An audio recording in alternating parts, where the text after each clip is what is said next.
खालिस्तानी आतंकवाद को लेकर भारत और अमेरिकी रिश्तों में क्या कनाडा और भारत जैसे रिश्तों की खटास आने वाली है? कौन है निखिल गुप्ता, जिस पर अमेरिका ने लगाए हैं एक खालिस्तानी आतंकवादी को मारने के लिए सुपारी देने के आरोप? ये सारी चीजें बताएंगे आपको। आगे बढ़ने से पहले आप चैनल को सब्सक्राइब कर लीजिए जो लोग नहीं कर पाए हैं। नमस्कार, जय हिंद, मैं हूं राजेश राणा और आप देख रहे हैं अमेरिका ने अपने दावों में कहा है कि एक भारतीय अधिकारी CC1 और निखिल गुप्ता ने पन्नू की हत्या के लिए एक हिटमैन को सुपारी दी थी, जो अमेरिका का खबरी निकला, यानी अमेरिका का ही खुफिया एजेंसी का एजेंट निकला, CIA का।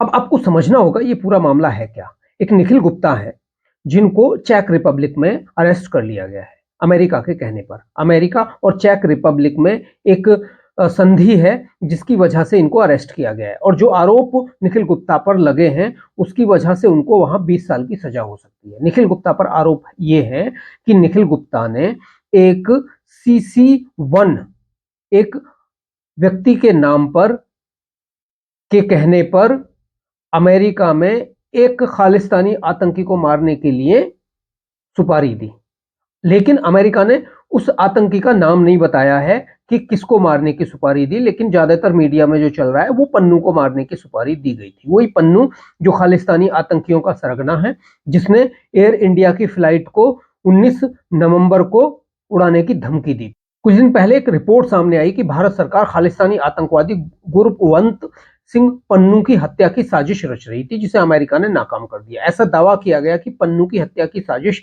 एक भारतीय अधिकारी और निखिल गुप्ता नाम के शख्स ने रची थी। जिस भारतीय अधिकारी की बात की जा रही है उसे अमेरिका ने CC1 नाम दिया है। इन आरोपों के जवाब में भारत सरकार 29 नवंबर को एक बयान में कह चुकी है कि 18 नवंबर को ही हाई लेवल जांच शुरू कर दी गई थी। इस बयान के घंटे भर बाद अमेरिका ने एक प्रेस रिलीज जारी कर दी जिसमें पन्नू की हत्या की साजिश के पीछे का ब्यौरा दिया गया, लेकिन उसमें पन्नू का नाम नहीं। अब इसमें दावा किया गया है कि CC1 ने पन्नू की हत्या का नाम निखिल गुप्ता को सौंपा था, जिसके बाद निखिल ने एक हिटमैन की अमेरिका में तलाश शुरू की, जो दरअसल अमेरिका पुलिस का खुफिया यानी उसका ही खबरी था। वो हत्या के लिए किलर को 1 लाख अमेरिकी डॉलर यानी 83 लाख रुपए की रकम देनी तय हुई थी। अमेरिकी न्याय विभाग ने 29 नवंबर को एक प्रेस रिलीज जारी करते हुए अमेरिका की सरकार ने भारत पर गंभीर आरोप लगाए हैं और एक भारतीय अधिकारी को पन्नू की हत्या की साजिश रचने का दोषी बोला गया। आरोप लगाए कि न्यूयॉर्क में भारतीय मूल के एक अमेरिकी नागरिक की हत्या की विफल साजिश में भारतीय अधिकारी की भागीदारी थी। रोचक बात यह है कि अमेरिका के आरोपों में पीड़ित के रूप में पन्नू का नाम नहीं लिया गया है। मीडिया रिपोर्ट की माने तो अमेरिकी न्याय विभाग जिस पीड़ित के नाम का जिक्र कर रहा है वह पन्नू ही है। अमेरिकी न्याय विभाग द्वारा जारी प्रेस रिलीज में दावा किया गया है कि भारत में बैठे CC1 नाम के एक शख्स ने निखिल गुप्ता को पन्नू की हत्या का जिम्मा सौंपा था, जिसके बाद निखिल उस निक हिटमैन की तलाश में लग गए और उन्होंने कुछ पैसे भी उसको दिए। ऐसी बातें चल रही हैं, मीडिया में आई हैं। अमेरिका द्वारा जारी दस्तावेजों में CC1 नाम का खुलासा नहीं किया गया है। प्रेस रिलीज की माने तो CC1 खुद को सीनियर फील्ड ऑफिसर बताता है।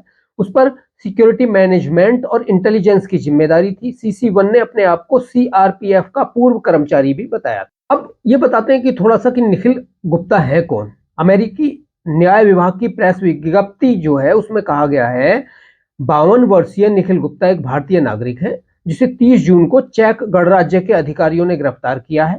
दरअसल अमेरिकी और चेक गणराज्य के बीच एक समझौता है जिसमें कोई भी देश एक दूसरे के अपराधी को गिरफ्तार कर सकते हैं। निखिल अभी जेल में है और उन पर जो आरोप लगाए गए उनमें उन्हें 20 साल की सजा हो सकती है। दस्तावेज में कहा गया है कि निखिल गुप्ता CC1 का वह सहयोगी है जिसे भारत में बैठे CC1 ने पन्नू की हत्या का जिम्मा सौंपा था। यह काम निखिल को मई 2023 में दिया गया था। इसके लिए निखिल ने हिटमैन की तलाश शुरू की। हिटमैन मतलब पैसे के बदले हत्या करने वाला। अब ये जो मामला आया है, अब इन सारी चीजों को लेकर चर्चाएं चल रही हैं कि भाई क्या हो सकता है, भारत और अमेरिका के रिश्तों में इससे क्या बदलाव आएंगे और क्या हो सकता है। क्या भारत और अमेरिका के रिश्ते फिर से जिस तरह से कनाडा और भारत के हो गए हैं उस तरह से हो जाएंगे? इस रिपोर्ट के बाद जो तमाम मीडिया है पश्चिम का, वो कई तरह के बयानबाजी कर रहा है। कुछ लोग कह रहे हैं कि यह स्पष्ट है कि दोनों में से एक पक्ष इस मामले को तूल नहीं दे रहा है, लेकिन पन्नू की हत्या की साजिश पर फाइनेंशियल टाइम्स की रिपोर्ट पर भारत की प्रतिक्रिया नरम रही है और उसका लहजा सहयोग वाला रहा है।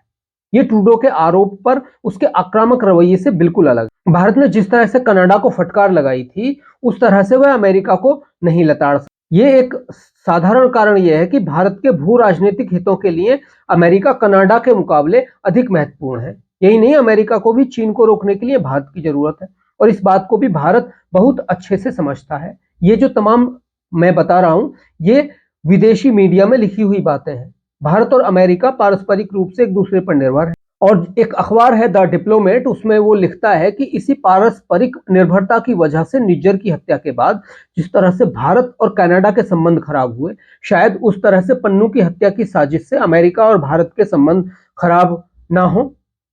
गुरवंत सिंह पन्नू सक्रिय खालिस्तानी आतंकवादी है और कई बार उसने भारत के खिलाफ हिंसा की खुली चुनौती दी है। हाल ही में पन्नू ने एयर इंडिया की फ्लाइट को उड़ाने की चेतावनी दी थी। भारत चाहता है कि अमेरिका खालिस्तान के खतरे को गंभीरता से ले।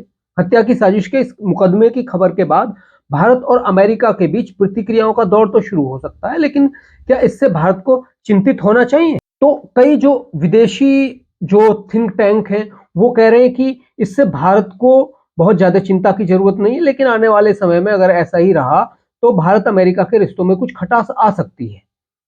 भले ही हमारे पास अब इस हत्या की साजिश के बारे में और अधिक जानकारी हो, लेकिन अमेरिका का मानना है कि वो आने वाले समय में कुछ बड़ा एक्शन करने की सोच। व्हाइट हाउस को इस साजिश का जुलाई में ही पता चल गया था, लेकिन इसके बाद भी दोनों देशों के बीच उच्च स्तरीय बैठकों को रद्द नहीं किया गया।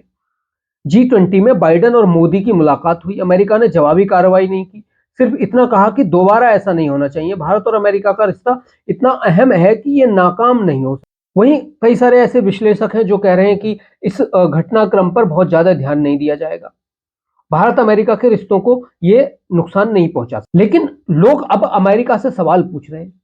पश्चिमी देशों में सिख अलगाववाद भारत के लिए एक अहम मुद्दा रहा है। हाल के महीने में भारत ने शीर्ष स्तर पर सिख आतंकवाद का मुद्दा जोर शोर से उठाया है, जो कनाडा और जो पश्चिमी देश अमेरिका है। जब दिल्ली में अमेरिका और भारत के मंत्रियों स्तर की बैठक हुई तो उसके बाद भी भारत की ओर से बयान में कहा गया कि भारत ने अमेरिका के सामने सिख आतंकवाद का मुद्दा रखा है। नवंबर में ही ऑस्ट्रेलियाई विदेश मंत्री की भारत यात्रा के दौरान भी भारत ने बढ़ते सिख आतंकवाद का मुद्दा उठाया था। वहीं पश्चिमी देश अभिव्यक्ति की स्वतंत्रता की वकालत करते हैं और उनके लिए सिख अलगाववाद अहम मुद्दा नहीं है, क्योंकि यह सीधे तौर पर उन्हें प्रभावित नहीं करता। वैश्विक मामलों के कई जो लोग हैं वो ये कह रहे हैं कि ये अभियोग किसी कॉमिक के प्लॉट जैसा है, जिसमें एक कथित भारतीय खुफिया अधिकारी ने एक दलाल के जरिए एक हत्यारे को ठेका दिया। यह हत्यारा अमेरिका का खुफिया एजेंट निकला। अमेरिका को सभी आतंकवादियों और अलगाववादियों को भारत को सौंपने की जरूरत है ताकि उन पर भारतीय कानूनों के तहत मुकदमा चलाया जा सके, लेकिन अमेरिका भारत विरोधी आतंकवादियों को अपनी जगह, अपनी जमीन पर जगह दिए हुए है। अमेरिका और जो पश्चिमी देश हैं उन्हें कोई फर्क नहीं पड़ रहा है। वो अभिव्यक्ति की आजादी के नाम पर ऐसे आतंकवादियों को अपने यहाँ जगह दिए हुए हैं। उन्हें फर्क नहीं पड़ रहा कि वो भारत में कैसा आतंकवाद फैलाते हैं और क्या करते हैं।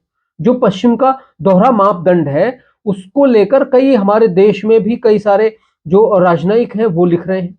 वो कह रहे हैं कि यह अस्वीकार्य है कि कोई भी देश अभिव्यक्ति की स्वतंत्रता के नाम पर खालिस्तानी आतंकवाद को ढके या आतंकवादियों पर कानूनी कार्रवाई का समर्थन न करे। तमाम बयानबाजियों के बावजूद पश्चिमी देश उर्फ उन लोगों पर ध्यान देते हैं जो उनके हितों के खिलाफ करते हैं। उनके दोहरे मापदंड जग जाहिर। दुनिया ऐसे ही दोहरे मानदंडों से भरी पड़ी है। सिद्धांतों और न्याय की तमाम पवित्र बातों के बावजूद ऐसा हो रहा है। कूटनीति का उद्देश्य राष्ट्रीय हितों को आगे बढ़ाने के लिए इस कठिन दोहरे और अनैतिक भूभाग में रास्ता तलाश। इस पूरे विवाद पर पूर्व विदेश सचिव कंवल सिब्बल ने लिखा है कि चीन के साथ करीबी रिश्ते वाले संदिग्ध पत्रकार ने यह स्टोरी प्लांट की है। निज्जर प्रकरण जिसे लेकर भारत पर अमेरिका की नाराजगी का असर अभी तक कम नहीं हुआ है। उसके बाद क्या भारत एक अमेरिकी नागरिक को मारने की साजिश रचकर हालात को बिगाड़ना चाहेगा? क्या इस बात का कोई मतलब है?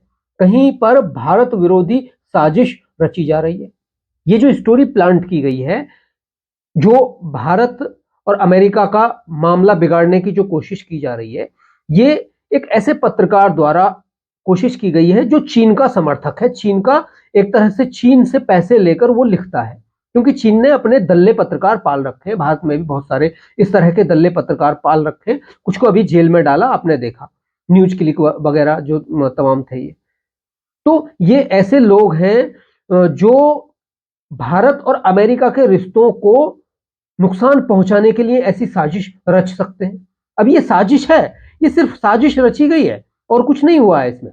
और चेक रिपब्लिक में वो बंदा पकड़ा गया है। भारत और अमेरिका जैसे दोनों देशों को सोचना होगा कि क्या ये उन दोनों के रिश्तों को बिगाड़ने की साजिश भी हो सकती है। हालांकि अमेरिका और भारत की ओर से सदी हुई प्रतिक्रिया आई है दोनों ओर से।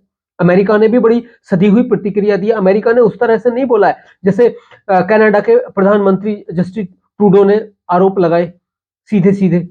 अमेरिका ने कहा है कि भाई ये हुआ है और आप इसकी जांच करो, तो भारत ने उसके लिए जांच बिठा दी तुरंत। तो ये जो हो रहा है, अमेरिका और भारत में बड़े मैच्योर तरीके से इसको सुलझाने की कोशिश हो रही है और सुलझाया जा रहा है।